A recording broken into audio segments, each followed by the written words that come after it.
남편의 기도로 아내를 돕는다. 스토미 오마샨 지음, 김태곤 옮김, 생명의 말씀사. 아내와 남편. 결혼이란 자란 배경, 경험, 성격, 습관, 인생의 꿈이 다른 남녀가 만나 평생을 살아가는 일이다. 따라서 아내와 남편은 대화와 타협이 필요할 뿐 아니라 이기심을 버리고 서로에게 복종해야 한다. 이는 분명 어려운 일이다.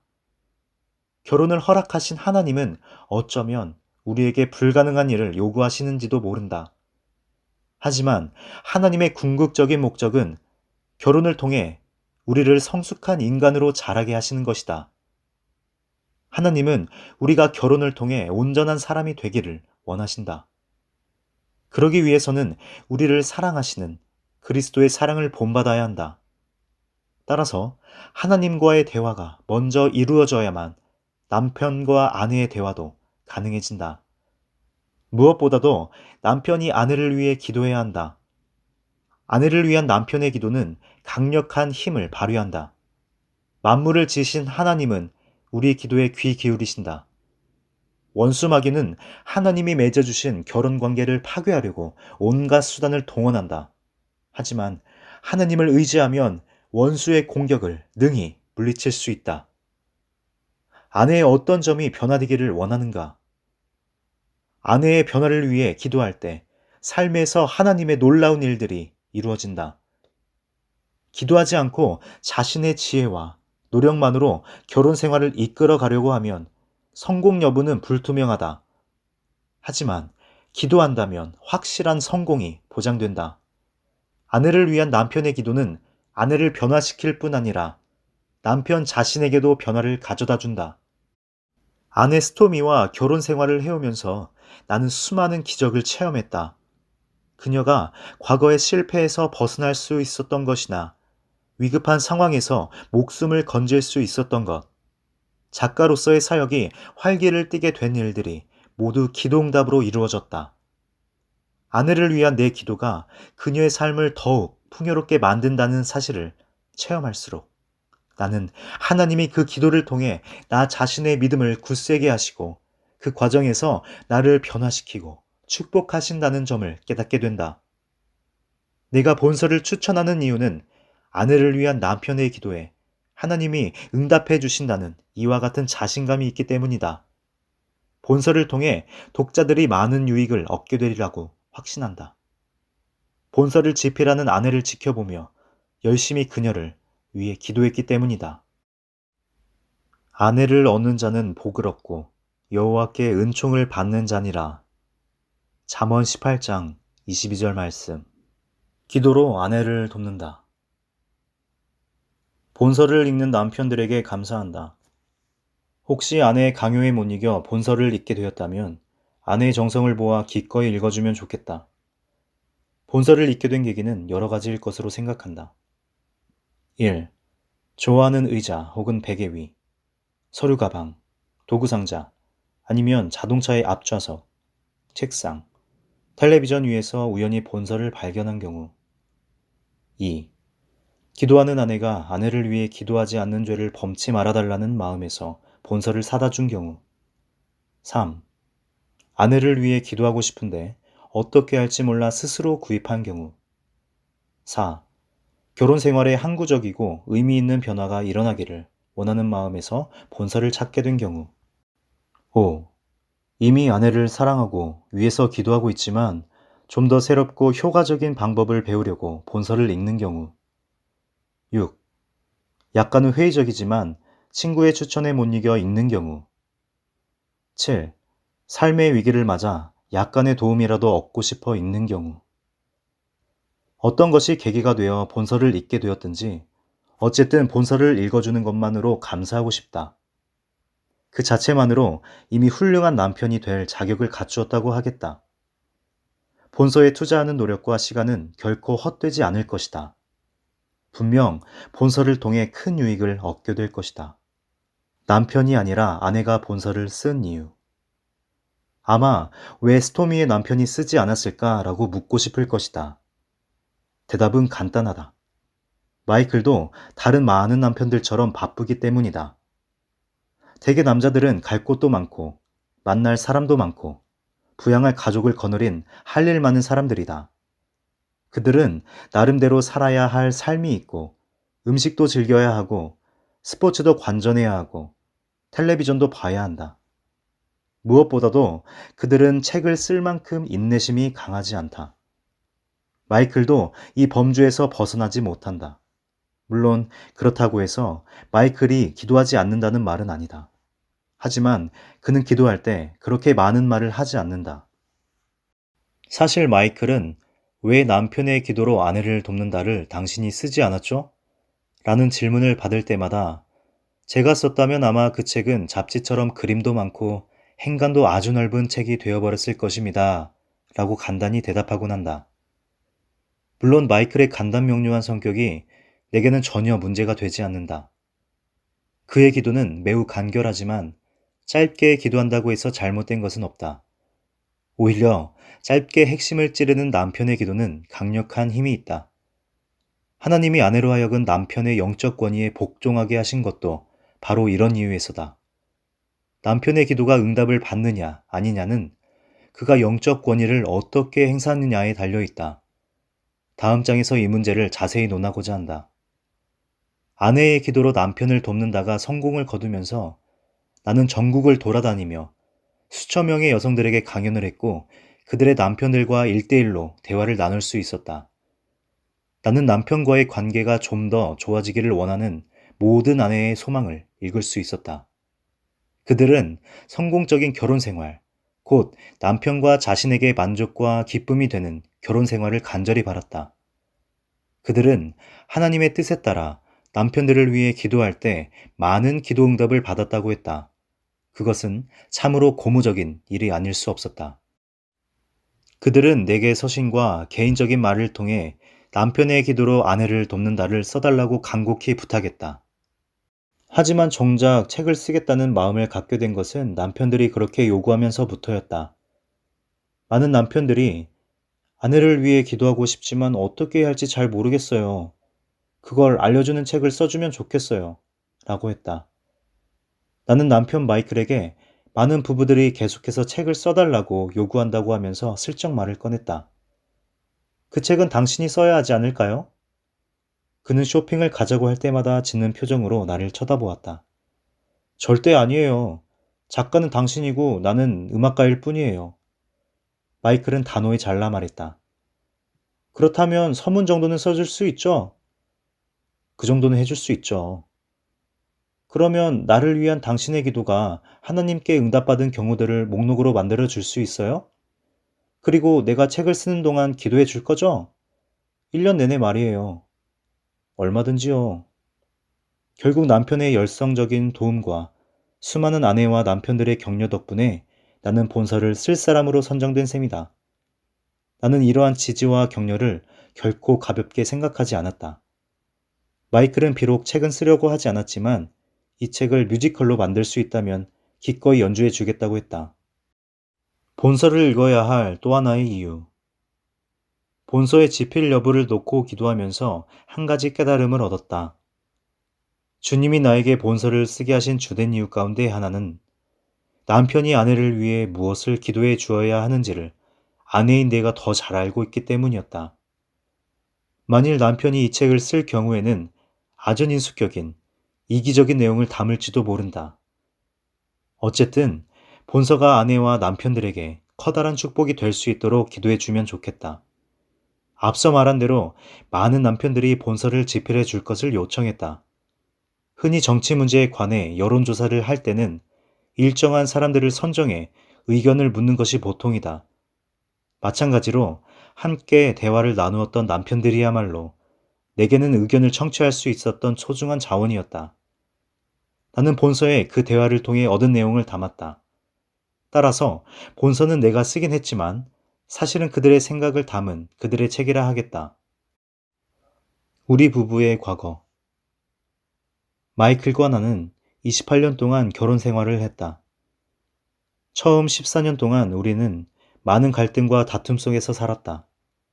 영적 관점이 아니라 육체적 관점에서 모든 것을 처리하려고 했기 때문이었다.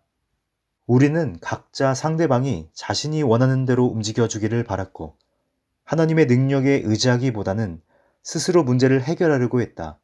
마이클은 분노를 무기 삼아 우리의 삶을 통제해 나가려고 했으며, 나는 그가 화를 낼 때마다 정신적으로나 감정적으로 그에게서 도망치려고만 했다. 나는 그런 상황에 처할 때마다 주님, 남편을 변화시켜 주소서 라고 기도했지만 하나님은 그 기도에 결코 응답해 주지 않으셨다. 한 번은 남편과 크게 싸우고 난 뒤 더 이상 참을 수 없어서 하나님께 간절히 도움을 청한 적이 있었다. 그때 하나님은 한 가지 깨달음을 주셨다. 내가 목숨을 걸고 마이클을 위해 기도한다면 하나님이 나를 통해 그분이 원하시는 사람으로 만드실 것이라는 생각이었다. 그러기 위해서는 먼저 나 자신이 변화되어야 했으며 하나님의 관점에서 마이클을 볼 수 있어야 했다. 나는 하나님께 나 자신을 변화시켜 주라고 기도했고, 마침내 하나님이 원하시는 방법대로 마이클을 위해 기도하는 법을 깨닫게 되었다. 그러자 마이클이 화를 내는 이유를 조금씩 이해할 수 있게 되었다. 마이클의 어머니, 곧 시어머니는 매사에 통제가 심했을 뿐 아니라 위압적이고 엄격했다.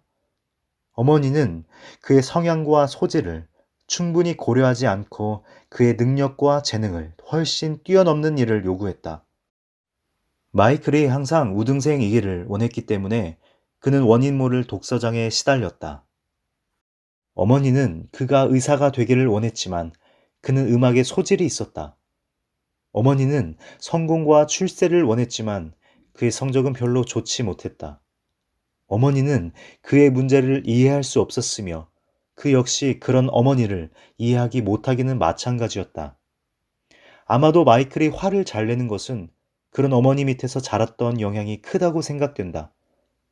시어머니의 가족은 아르메니아에 살았다.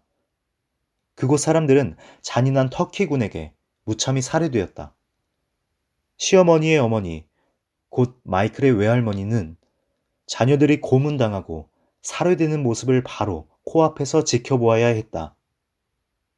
가족이 모두 살해된 후 마이클의 외할머니는 미국으로 피신해 새로운 가정을 꾸렸고 시어머니를 낳았다.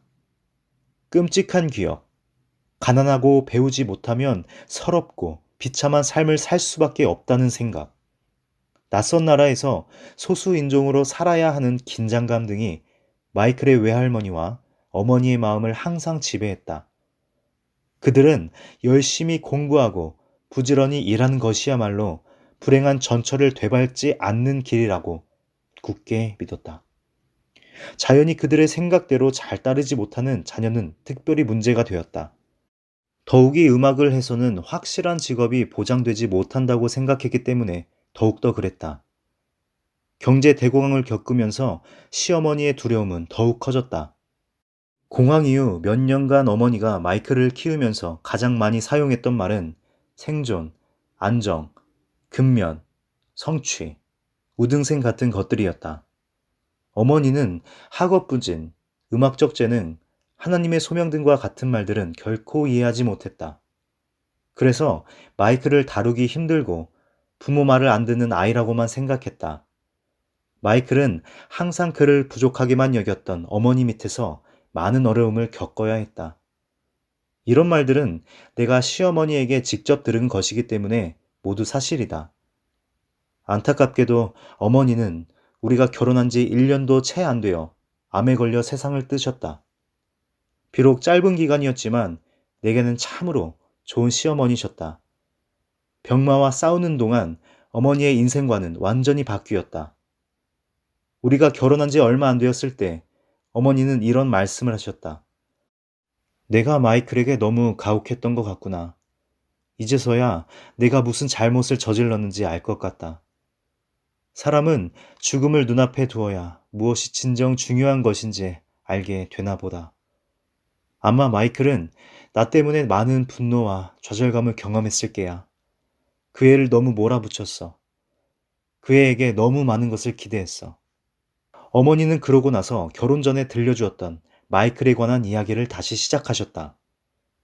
마이클은 기대가 너무 큰 어머니 밑에서 성장했기 때문에 늘 자신이 무능력하다는 괴로움에 시달려야 했다.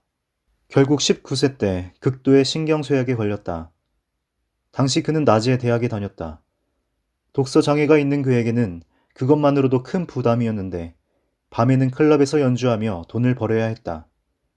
그는 그 모든 스트레스를 감당할 수 없었다. 의사는 마이클을 정신병원에 입원시키는 것이 좋겠다고 진단했다. 시어머니는 눈물을 흘리며 그때의 결정을 후회하셨다. 그 애를 정신병원에 보낸 것은 큰 실수였단다.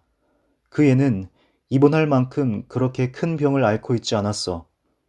그런데도 그곳에 갇혀 정신질환을 앓고 있던 다른 환자들의 끔찍한 모습을 보아야 했지.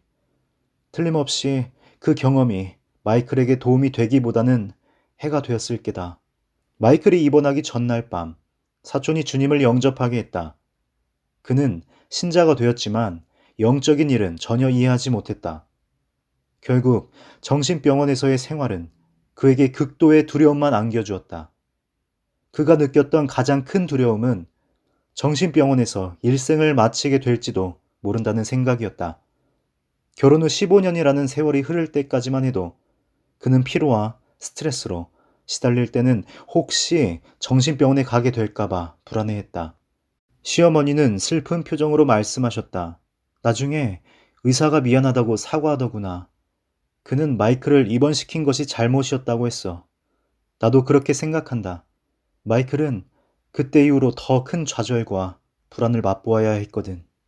마이클의 어머니에게서 들은 이야기가 그의 분노의 원인을 이해하는 데 많은 도움이 되었다.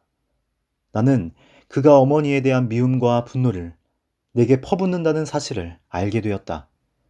하지만 내 과거 때문에 그런 그를 처음에는 잘 이해하지 못했다. 나는 정신병을 앓고 있던 엄마에게 학대받으며 성장했다. 어렸을 때 엄마는 나를 대부분 벽장에 가두어 두었다. 이 때문에 나는 커서도 공포, 좌절, 무력감, 불안에 시달려야 했다. 엄마는 늘 내가 실패자가 될 것이라고 했다. 그래서 나는 스스로 나고 자라는 생각을 하면서 자랐다. 엄마에게 인정받지 못하고 자랐기 때문에 마이클이 나를 거부하는 것처럼 보일 때면 자연히 과잉 반응을 보일 수밖에 없었다. 그러한 불안을 지닌 채 결혼했기 때문에 그의 거친 말을 들을 때마다 내 마음은 산산이 부서졌고 그와 더욱 소원해질 수밖에 없었다. 나는 도저히 마음으로 그를 신뢰할 수 없었다. 그가 언제 비난의 칼날을 들이밀지 알 수 없었기 때문이다. 더 이상 감당할 수 없이 고통이 커지자 나는 별거와 이혼을 생각했다. 하나님이 깨달음을 주신 것은 바로 그 시점이었다. 결혼 생활에서 도피하고 싶은 마음을 버리고 마이클을 위해 기도하면 하나님이 나를 통해 그를 구원하실 것이라는 깨달음이었다. 하나님 지시대로 그를 위해 기도하면 응답해 주실 것이라는 확신이 들었다. 그 후 몇 년간의 경험이 바탕이 되어 아내의 기도로 남편을 돕는다를 쓸 수 있었다. 나는 하나님이 원하시는 일을 하고 싶었지만 여전히 내 마음에는 왜 저만 바뀌어야 하죠? 마이클도 바뀌어야 하잖아요. 라는 항변이 잦아들지 않았다. 하지만 하나님은 그런 내게 누가 먼저 변화되어야 하느냐는 그리 중요하지 않단다. 누가 먼저 변화를 결심하느냐가 중요하지. 내가 먼저 결심하면 나는 지금 당장 너를 통해 일할 수 있단다. 라고 말씀하셨다. 그때부터 하나님의 인도를 따라 남편 마이클을 위해 기도하기 시작했다. 그러자 그에게 변화가 일어나기 시작했다. 화를 내는 일이 점점 줄어들었고 자신의 과거를 바라보는 시각에도 변화가 생겼다. 어느 날 마이클은 이렇게 말했다. 아버지가 영적 문제에 관심을 가지셨다면 우리 가족은 크게 달라졌을 거야. 그분은 충실한 남편이자 아버지셨지. 하지만 내 인생에 많은 영향을 끼치지 못하신 것 같아. 아버지는 내게 적극적으로 관심을 보이신 적이 한 번도 없으셨어. 나는 그런 아버지와 함께 사신 어머니의 상황을 진지하게 생각해 본 적이 없었어. 돌이켜보니 어머니가 무척 힘드셨을 것 같아. 어머니는 모든 일을 혼자 처리하셔야 했지. 가족을 위해 무거운 짐을 홀로 지셔야 했던 거야. 아버지는 그런 엄마를 위해 기도하지도 않으셨어. 엄마는 결국 44세의 나이에 암에 걸리셨지. 그 때문에 결국 돌아가셨고, 이러한 생각을 하게 된 마이클은 가족을 위한 기도가 얼마나 중요한지 깨달았다. 그것이 계기가 되어 그는 나를 위해 기도하기 시작했다. 내 인생에서 거둔 성공은 대부분 그의 기도 덕분이다. 남편의 능력과 권위. 남편의 기도는 아내를 통제하기 위한 수단이 아니다. 하나님은 우리가 다른 사람을 통제하는 것을 원치 않으신다. 우리는 하나님이 우리를 통제하시도록 해야 한다. 그것이 하나님이 원하시는 것이다. 우리가 하나님 앞에서 겸손히 그분의 통제를 받으려고 할 때 우리를 통해 그분이 일하실 수 있다. 하나님은 아내를 위해 기도하는 남편을 도구 삼아 일하기 원하신다. 남편의 기도를 통해 발휘되는 능력은 하나님의 능력이다. 하나님은 남편의 기도를 통해 아내의 삶에 역사하신다. 아내가 하나님의 음성을 더욱 잘 들을 수 있고 그분께 복종하고자 하는 마음을 갖게 된다. 물론 그렇다고 하더라도 인간이 고집을 피울 때는 하나님도 가만히 내버려 두신다. 바꾸어 말해 우리가 하나님의 뜻을 따르지 않겠다고 결심하면 하나님은 간섭하지 않으신다. 남편의 기도가 아내의 삶에 변화를 일으킬 능력이 있는 것은 사실이지만 아내의 뜻이나 남편의 뜻이 하나님의 뜻과 반대될 때는 하나님은 역사하지 않으신다. 그를 향하여 우리의 가진 바 담대한 것이 이것이니 그의 뜻대로 무엇을 구하면 들으심이라. 요한일서 5장 14절. 하나님은 무엇이든 기도하기를 원하신다. 하지만 그분의 뜻대로 기도해야 한다. 그러기 위해서는 먼저 그분의 뜻을 알아야 한다. 일단 하나님의 뜻을 알고 기도를 시작하면 열심 있고 지속적인 기도를 드리기가 좀 더 수월해진다. 배우자를 강요해 억지로 우리가 원하는 것을 하게 할 수 없듯이 우리 뜻대로 하나님을 강요할 수는 없다. 우리는 우리 뜻이 아니라 하나님의 뜻이 이루어지기를 소원해야 한다. 남편이 아내에 대해 영적 권위를 가진 것은 사실이다. 하나님이 남편에게 그 권위를 부여하셨다. 따라서 남편은 자신에게 주어진 영적 권위를 하나님의 뜻대로 사용해야 한다. 영적 권위를 행사하려고 할 때는 늘 하나님의 사랑과 그분의 영광을 염두에 두어야 한다. 하나님이 주신 모든 영적 권위는 다른 사람을 통제하기보다는 하나님을 섬기려는 겸손한 자세에서 이루어져야 한다. 하나님은 남편에게 원수의 모든 능력을 제어할 권세를 주어 그분을 섬기게 하셨다. 남편은 주어진 권세를 가지고 아내를 대신해 원수 마귀의 괴계를 물리칠 수 있다. 남편은 원수 마귀가 결혼을 파괴할 목적으로 은밀히 다가올 때 일어나 담대히 외쳐야 한다. 나는 원수 마귀가 우리 결혼을 파괴하지 못하게 하겠다. 나는 원수 마귀가 아내와 나 사이를 갈라놓지 못하게 하겠다. 나는 아내가 원수 마귀의 거짓말에 속아 넘어가는 것을 수수방관하지 않겠다. 나는 원수 마귀가 아내에게 해를 끼치게 놔두지 않겠다. 나는 아내와 나 사이에 오해가 생기지 않게 하겠다. 나는 과거의 실패가 우리의 미래에 영향을 미치지 않게 하겠다.